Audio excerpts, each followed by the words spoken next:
Welcome back to another week, another Parsha. I struggled mightily and prayerfully over this week's Parsha. It was a little too on the nose for me. War, lies, hostages, radical leaving, pacts for peace. So let's talk about Shabbat haSamhain, the Shabbat before Halloween. This is a holiday about embracing and celebrating what scares us, the monsters within and without. There's Dracula, who literally sucks the life out of people. There are werewolves. They're victims of a violent attack that leave them unable to control their basest impulses. And there's Frankenstein, created out of dead flesh and reanimated through the hubris of man, one man, and then condemned by his neighbors. In this season, we remember those who were wrongfully accused, tried, and murdered for being different. Those who were chased into the wilderness by torchlight and pitchfork. Those we buried, who haunt us in a form we find distasteful, whether they're alive or not. And those beyond the veil, for whom we long. Did you know Jews have a monster? We actually have several, but the one that came to mind this week is Golem. Part magic, part prayer, part elemental, and part collective longing. The Golem is at its core a Jewish puppet. And since no Jew is an island, the Golem, created by one, serves to protect the entire community. First, a Kabbalistic practitioner gathers clay or mud and sculpts it into roughly a human-ish form. Then, a consonant of the secret name of God is breathed over each of its limbs, or the ineffable name is written on a piece of paper, sewn into the golem's mouth, or the word emet, truth, is carved into the golem's forehead. It doesn't matter how, but one of these practices, or maybe all of them, who knows really, brings it to life. The golem is a monster because its life, such as it is a perversion of the creative act. That is, living beings might procreate and make more of themselves, but only God can create life from formless matter. Yet in tale after tale, from the 12th century until this very day, this puppet comes to life made of earth to serve its creator. Most of the time, the golem can't speak. Remember, its mouth is sewn shut around the name of God, so of course it can't talk. But it possesses superhuman characteristics: strength, sight, invisibility, and the ability to summon the dead. The golem has some deductive reasoning, but it lacks discernment or sechel, or intellect. It takes instructions literally, unlike my cat. No. The most famous golem tale is the one from the Czech Republic, that of the Maharel of Prague, who created a golem to protect the Jews from violent persecution over blood libels. And if you don't know what that is, you can look it up. I'm not going to go into it today. But the golem was so effective at this, at its task of sussing out who had really committed these crimes, that not only were the true murderers found and justice followed, the emperor met with the Rabbi Lo, and offered the Jews protection under the law, something they dearly wanted and needed. The caveat was he had to tell the golem to stand down. Now, in variations of this story, the golem turns on the Jewish community, goes on a murderous rampage from unrequited love, or grows so large that the community actually fears it. Whatever the case, Rabbi Lo has to put the golem down. And so he erases the aleph from the golem's forehead, the first letter, turning emet into met, or death. Life leaves the puppet, and the elders of the community then lock it, this clay doll, in the attic of the synagogue. The golem, we're told, can return if it's needed, and it will be stronger than before, Rabbi Lo promises. Achoo! So what's it got to do with us?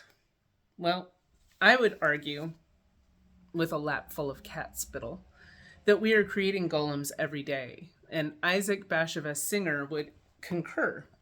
In 2002, he wrote, "I am not exaggerating when I say the golem story appears less obsolete today than it seemed 100 years ago. What are computers and robots of our time, if not golems?"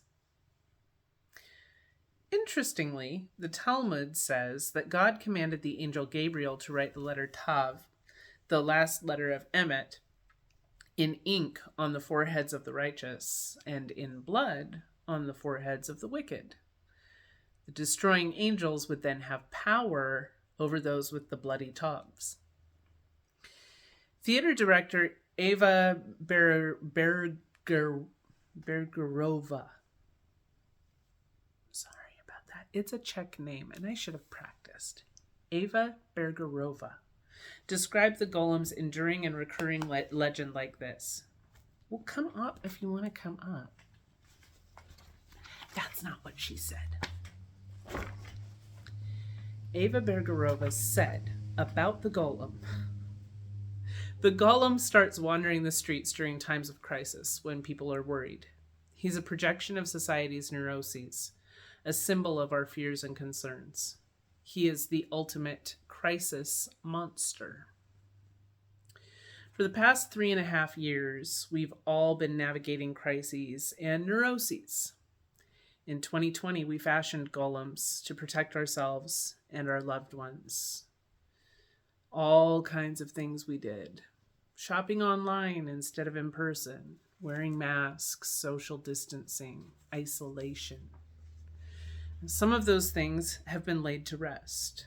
Some, like misinformation, never had Emet or the name of God, and they would have been better off as unformed mud. Some, like isolation, outgrew their usefulness, but they're so strong and they're now so ingrained that we are unable to control or kill them. I would include social media scrolling in that as well. Indeed, the persecution hasn't ceased. Our global society is more polarized than ever before. Like the golem of old, ours lack nuance. There is only one directive, only one master. And who is that for you? Do you serve the purposes of an advertiser, a news channel, a Russian bot, a political faction? Every time you scroll, each time you post, you are choosing whether to spell Emet or Met, choosing whether that Tav is written in ink or blood. This past week, we saw what a golem of blood becomes. First, with the audio of a member of Hamas proudly describing how he murdered 10 Jewish people, to which his mother replied, "I wish I was there with you." Then in Maine, where a former U.S. military officer, spurred by right-wing propaganda and mental illness, and probably, let's be honest, isolation, murdered and wounded dozens of people before taking his own life. The world has accepted misinformation about Israel without question, even as Iran, the backers of Hamas, state that they and their allies are prepared to wage war against the world. We believe the monster that we're shown, the monster that grows bigger as it feeds on our rage, because we have allowed ourselves to believe that our rage will protect us. The bloodlust that started both the war in Ukraine and now in Israel is not the same as our anguish over lives lost to COVID or our righteous indignation over social inequity. My grandma of blessed memory used to say, "Don't believe anything you hear and only half of what you see." If we want to call on the power of Emet to protect us, we must first discern what the truth really is. May you be swaddled in the blanket of shalom this week. May your week be as sweet as a plastic pumpkin filled with candy. And if you choose to dabble in Kabbalah, may the monsters you create serve to protect the entire community from the very real human monsters among us. May you have a Shabbat Shalom.